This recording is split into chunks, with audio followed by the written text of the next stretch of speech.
દેવગઢ બારિયા ખાતે જીવતા વ્યક્તિનો મરણદળો દાખલો સામે આવતા ખળભળાટ મચી ગઈ. લોનના રૂપિયા માફ થઈ જશે તેવી આશાએ પુત્રએ પિતાનો મરણનો દાખલો બનાવ્યો. પોતાના જ પિતાની મરણની ખોટી માહિતી આપી નોંધણી કરાવનાર સામે નોંધાઈ પોલીસ ફરિયાદ. દેવગઢ બારિયા ધાનપુર રોડના રહેવાસી નરેશભાઈ રાયસિંગભાઈ બારિયા દ્વારા પોતાના પિતાનું કુદરતી મૃત્યુ થઈ ગયું છે તેવી ખોટી માહિતી આપી મરણનું ખોટું પ્રમાણપત્ર મેળવ્યું હતું. જ્યારે પિતાને પોતાનું જ મરણ પ્રમાણપત્ર ઘરમાં જોઈ ખબર પડતા તેઓએ નગરપાલિકા સબ રજિસ્ટ્રારને લેખિત અરજી કરી, જે ધ્યાને લઈ નગરપાલિકા ટીમ દ્વારા રૂબરૂ સ્થળ તપાસણી કરી. દેવગઢ બારિયા પોલીસ સ્ટેશનમાં ખોટી માહિતી આપી મરણ પ્રમાણપત્ર લઈ જનાર સામે કાયદાકીય ફરિયાદ દાખલ કરવા બાબતે સબ રજિસ્ટ્રાર દ્વારા પોલીસ ઇન્સ્પેક્ટરને અરજી કરાઈ. Asha news Gujarati reporter Jabir Shukla, Devgadh Baria. Photo દાખલો શું કાર્યવાહી?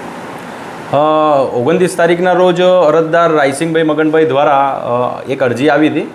એ અરજીની અમારા ક્લાર્ક શ્રી નીરજભાઈ સથવારા દ્વારા અમને જાણ કરતાં અમે તેમને પંચરોજકામ સ્થળ નિરીક્ષણ કરવા કીધું અને સ્થળ ઉપર હું પોતે પણ ગયો હતો. અરજદાર જેનો મરણનો દાખલો નીકળ્યો છે એ જીવિત છે તેમનું અમે પંચરોજકામ કર્યું. આજુબાજુના સ્થાનિક રહેવાસી છે તેમની જોડથી અમે પંચરોજકામ કરીને તે પોતે હયાત છે તેનું અમે પંચરોજકામ કર્યું અને કયા કારણોસર આવો દાખલો લેવામાં આવ્યો તેનું અમે પૂછપરછ કર્યો તો તેમના પિતાશ્રી દ્વારા એવું જણાવવામાં આવ્યું છે કે લોનના હપ્તા નહોતા ભરાતા, 4-5 લોનો એવી હતી, એના કારણે આવું કૃત્ય કર્યું છે મારા છોકરાએ તેવું એમને તેમના જવાબમાં અમને પંચરોજકામ કર્યો હતો. તે બાબતે અમે પોલીસ ફરિયાદ કરી છે. પોલીસ તેની કાર્યવાહી હાલ કરી રહી છે. રવિન્દ્રસિંહ રાઠોડ, સબ રજિસ્ટ્રાર, દેવગઢ બારિયા નગરપાલિકા.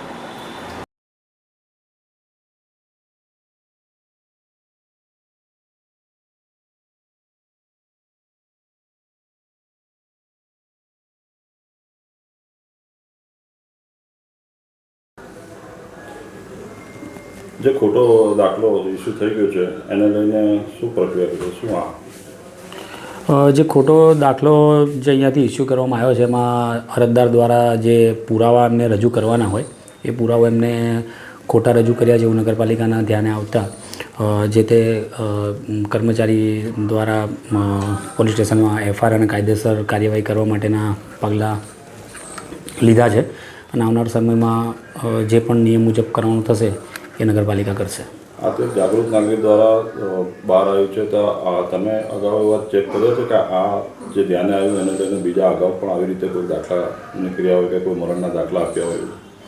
હાલ તો એવું કંઈ ધ્યાન ઉપર આવ્યું નથી, પણ આવનાર સમયમાં જો એવું કંઈ જાગૃત નાગરિક દ્વારા જો એવી કોઈ અરજી કે એવી કોઈ આરટી હેઠળ માહિતી માંગીને આપશે તો અમે 100% એના પર ઊંડાણમાં તપાસ કરીને જોઈ લઈશું કે વાસ્તવિકતા હકીકત શું છે.